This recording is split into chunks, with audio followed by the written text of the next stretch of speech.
So, ito nga pala yung Airbnb namin. And ito yung makikita niya sa front door. Tapos, gusto mo natin yung ilaw.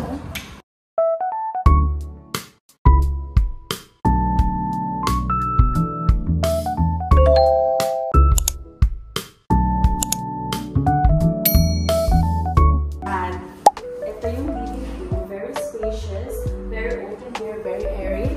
And super modern niya kasi wala na siyang hatian from the countertop to the living room. And then may siguro 50 inches TV and very comfy na sofa at may fireplace tayo just in case lalibig tayo. Very wide on table. As you can see, the fridge, super modern French door na talaga siya. So hindi siya tinipid at hindi talaga pang malakasan. Tapos, andito na lang yung basic stuff. And super fun kasi andito yung microwave. Tapos, ito yung ano natin. Mabilis lang ang room tour kasi nagkakabili na kayo mga kasama namin. Ito yung table. Separate from this, may table pa dito, may table pa dito. And then, ito yung thermometer natin. Just in case we have to check, we have to change the room temperature. Super lapit ang video. We have 2 bedrooms. So, ito yung master's bedroom. May closet din siya just in case kailangan nyo ng extra room for your things. May table here just in case meron kayong work, office work. Super nice lang talaga ng mga nozzle. I don't even call it like handle ng mga cabinet door nila kasi super aesthetic, super minimalist, wide. May sarili talagang sink for both like your husband and wife or whatever.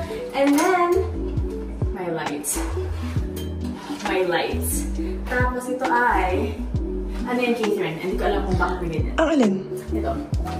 Like heater. Heat siguro. Is parang, kunyari, nagmo-moist, yeah. Nagmo-moist pag kunyari, lumigo ka na mainit. Tapos parang mawala lang yung moist niya. And then, I like this. It's very modern. I like the color. The cabinet is super daming storage. Hindi nga lang siya bathtub, pero very modern niya. And, ang ganda. Super ganda. Look at the shower head. Ang ganda. Tapos ito pa, just in case gusto mo ng bidet. Bidet. So, gusto mo yun, ayaw mo lang from the top. Aesthetic. Ganda. You can expect. Look at the tiles. Nakakapagpaliwanag din talaga sa mata niya yung tiles because like that.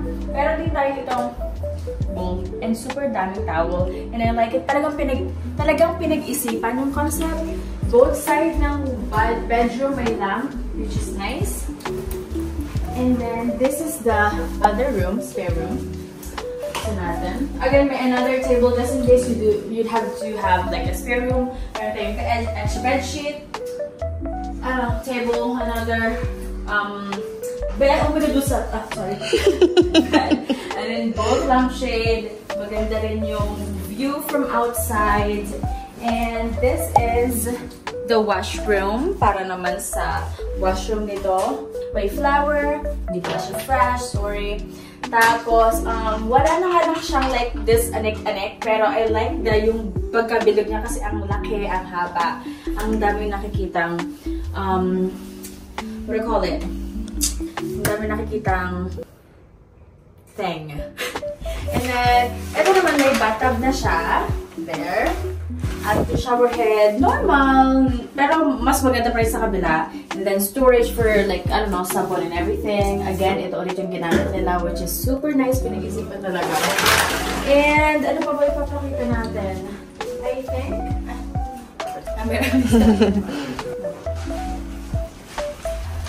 so, that's just basically it. Super nag-enjoy kami. Okay.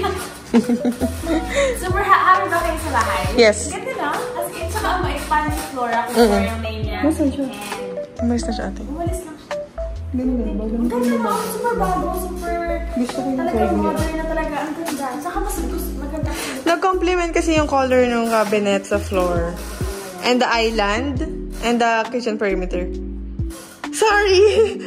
Taga-quote kasi ako. Sorry yan. Ano masasabi mo kasi? Sabi mo, ikaw ay mag-outro na to, please. Maganda, pasok. Ganda no, ang mura pa niya. Ang mura ka magkano yun? Hindi, 129. Plus tax pa ata. Super mura. Tapos parang tuwa-tuwa siya, kinilig siya na sinabi ko na parang maganda. Yung sabi ko maganda yung bahay niya. Nice. Tapos may breakfast din siya bukas. Parang ano lang daw, breakfast sandwich, gano'n. Ganda no? Nice. Yeah, kung available, pero yun, ganda. And so that's it for today. Thank you for our quick room tour, Airbnb house tour kind of thing. Thank you for watching, and I'll see you later.